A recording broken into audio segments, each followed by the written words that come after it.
Okay, welcome everybody. Thank you so much for coming. This is our MASC Young Authors and Illustrators Festival.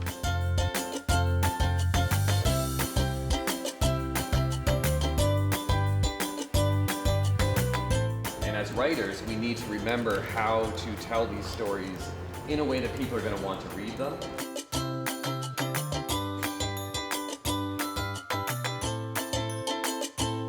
Instead of showing you visually what really she would have seen, she's showing you what she really felt.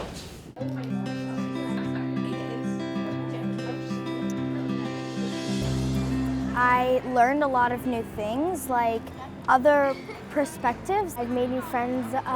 I've met friends that I've seen before.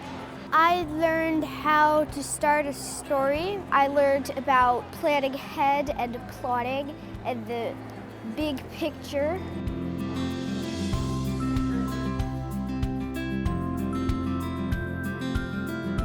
So adding these like twists and turns and hearting and hating and plot twists is what makes the story exciting.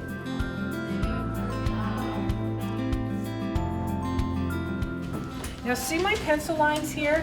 Those pencil lines are not my boss. They are my guide.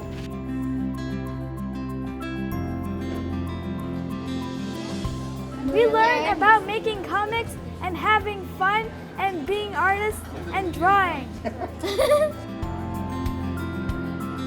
And they've got mentors all around them, authors, illustrators, teachers, parents here. And so it's a lovely planet of creativity.